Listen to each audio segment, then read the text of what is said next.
ഇയാള് ഞാൻ പണിക്ക് പോണില്ല എന്ന് പറയുന്ന പരാതിക്കാരൻ, ഒരു ഉപദേശകൻ.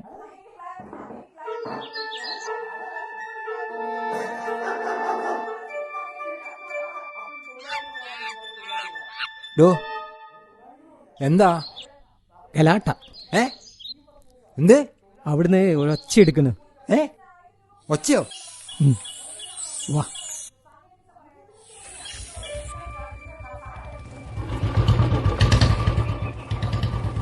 എന്താ അവിടുന്ന് ഒരു സൗണ്ട്. ഏറെ പണിയൊന്നുമില്ല.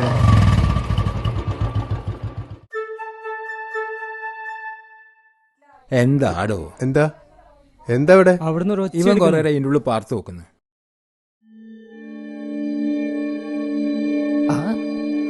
എടോ എടോ എടോ, നിങ്ങൾക്ക് എന്താ ഇവിടെ? ഇയാള് പുറത്ത് വലിയ പ്രസവമൊക്കെ നടത്തുന്ന ആളായിരിക്കൂ. അകത്തെന്താന്ന് നമുക്കറിയോ?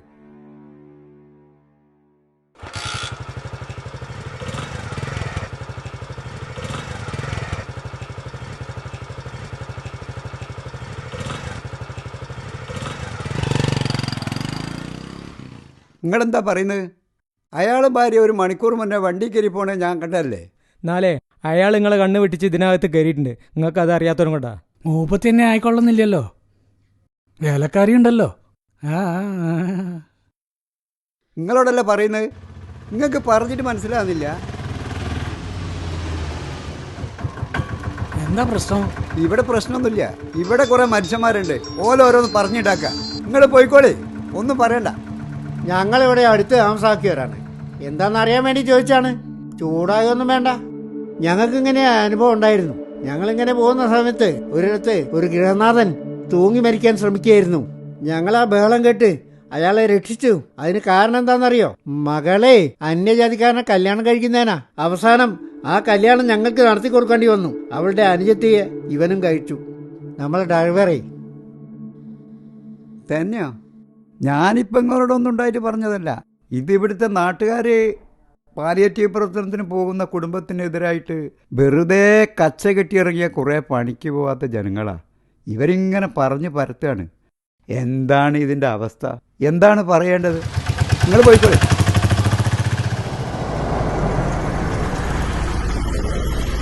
നാട്ടിൽ നിങ്ങളുടെ പ്രവർത്തനങ്ങളൊന്നും ഇവരൊന്നും അറിയില്ലാന്ന് തോന്നുന്നു.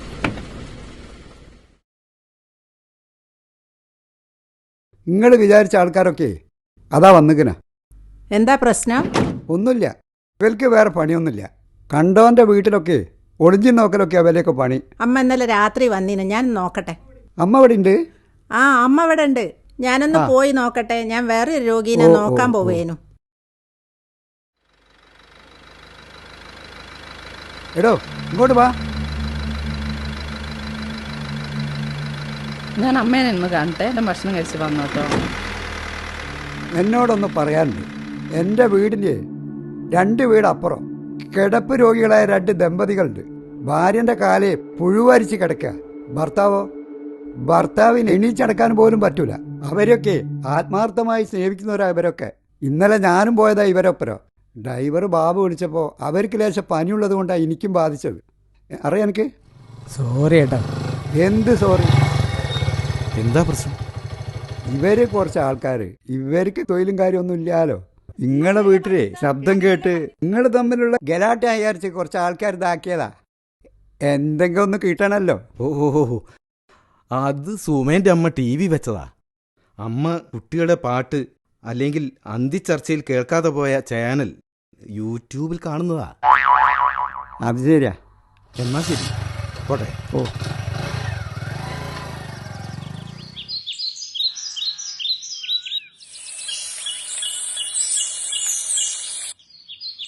മോനെ വിടയാ? എന്റെ വീട് കുറച്ച് അപ്പുറത്താ. ഞാൻ ഇവിടെ അച്ചാച്ചൻ എന്തി സാധനം വാങ്ങി കൊടുക്കണം വിചാരിച്ചു വന്നതാ. ഒരു പെങ്ങള് NSS വളണ്ടിയറാ. നമ്മളെ ഹോം കെയറിന് വന്നിട്ടുണ്ട്. ആണോ?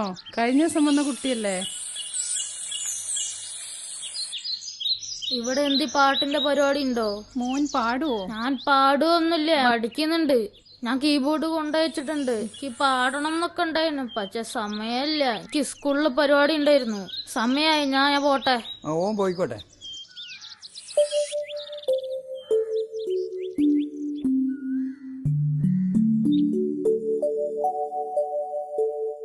അച്ഛാ, എന്താ കിടക്കുന്നത്?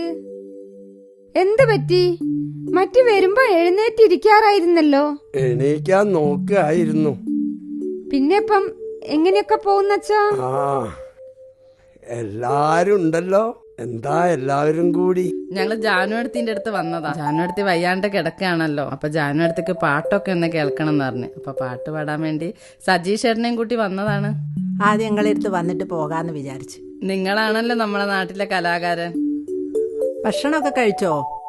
ഭക്ഷണം പുറത്തുനിന്ന് വന്ന മോയെ തന്നു പോയതാ. എന്തൊക്കെയാ വാസേട്ടാ വിശേഷം? വിശേഷമൊന്നുമില്ല.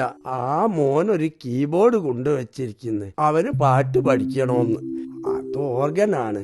ഇമ്മക്കതൊന്നും വലിയ പരിചയമില്ലല്ലോ. ഇമ്മക്ക് ഹാർമോണിപ്പെട്ടിയല്ലേ, ഇമ്മക്കതല്ലേ ശീലമുള്ളൂ. അവന് പഠിക്കണമെന്നും പറഞ്ഞ് കൊണ്ടുവച്ച് പോയതാ. വാസേട്ടാ, മോൻ വിളിക്കല്ലേ? ആ, മോൻ വിളിക്കാറുണ്ട്. പക്ഷേ നിങ്ങൾ ആരും ഓൻ ഈ വിവരം അറിയിക്കരുത്. അവന് അവിടുത്തെ ജോലി ഉപേക്ഷിച്ച് ഇങ്ങ് പോരും. വീടിന്റെ കടമൊക്കെ വീട്ടാനുള്ളതല്ലേ. പിന്നെ നിങ്ങളൊക്കെ ഉണ്ടല്ലോ ഇവിടെ. അല്ല വാസേട്ടാ, മോള് ഇവിടെ ഇല്ലേ? ഓ ഉണ്ട്. മോളും മോളും ഒക്കെ ഉണ്ട്. ഓ, ഞങ്ങളൊക്കെ ഉണ്ടച്ചാ. അച്ഛൻ ഓ. വിഷമിക്കണ്ട. മോള് വരുത്തുണ്ടോ? ഓ, ഓള് വന്നു പോയതാ. ഓക്ക് നല്ല സുഖമില്ല. ഞാൻ നിർബന്ധിച്ച് ഹെൽത്ത് സെന്ററിൽ പറഞ്ഞയച്ചതാ. അച്ഛാ, ഞാൻ വന്നു. ആ, അല്ല മോളെടെ? മോളൊരു ഫ്രണ്ടിന്റെ കൂടെ പുറത്തു പോയതാ. ഇപ്പൊ വരും. ആയുർവേദ ഡോക്ടറാകാൻ പഠിക്കാണ്. നിങ്ങള് കണ്ടില്ലേ, ഇന്നാൾ എനിക്ക് ട്യൂബ് എടുക്കാൻ വന്നപ്പോ ഓൾ ആ ഭാഗ്യത്തേക്ക് തന്നില്ല. ഇല്ല. ഇപ്പോ അച്ഛൻ ഇന്നെ തന്നെയാ ഇപ്പൊ കുറ്റപ്പെടുത്തുക. പക്ഷേ അച്ഛൻ തന്നെ ആളെ സ്നേഹിച്ചിട്ട് വഷളാക്കിയിട്ടുള്ളത്. ഏത് വേദായാലും അതൊന്നും പറയണ്ട. അച്ഛൻ ഒന്നുകൊണ്ടും വിഷമിക്കണ്ട. ഞങ്ങള് മക്കള് തന്നെയാട്ടോ. ഒന്നുകൊണ്ടും വിഷമിക്കണ്ട. വിഷമൊന്നുമില്ല. ഒന്ന് പാടി നോക്ക്. അങ്ങനെയല്ലേ പാടി പാടി തുടങ്ങ. വേദനകളൊക്കെ കുറയച്ചാ. ഒന്ന് പാടി നോക്ക്. കൊറേ വേദനകളൊക്കെ കുറയച്ചാ. പറയുന്നതിൽ സന്തോഷമുണ്ട്, പക്ഷേ കഴിയുന്നില്ല.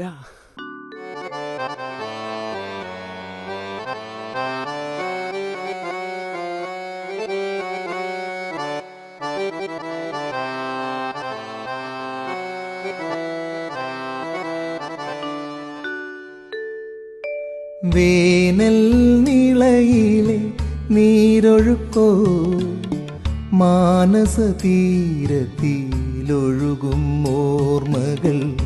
ഉഷരമാനസ തീരത്തു കുളിർക്കാറ്റായി വന്നെന്നും തഴുകാൻ കൊതിക്കട്ടെ. വന്നെന്നും തഴുകാൻ കൊതിക്കട്ടെ.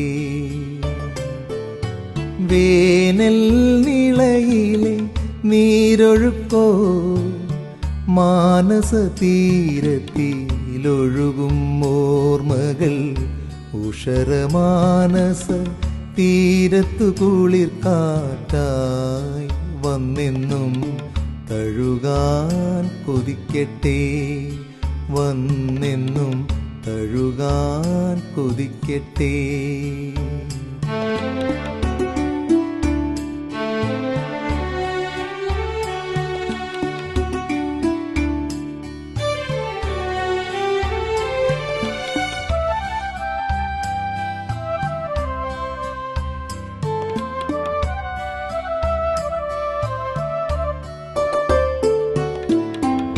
നഷ്ടസ്വപ്നങ്ങളെ വിട ശിഷ്ടജീവിതം ധന്യമാക്കാൻ ഓർമ്മകൾ കൽപ്പനാരാമത്തിൽ പൂക്കാലമായിടട്ടെ. എന്നും പൂക്കാലമായിടട്ടെ. നഷ്ടസ്വപ്നങ്ങളെ വിട ശിഷ്ടജീവിതം ധന്യമാക്കാൻ ഓർമ്മ ഓർമ്മകൾ കൽപ്പനാരാമത്തിൽ പൂക്കാലമായിടട്ടെ, എന്നും പൂക്കാലമായിടട്ടെ.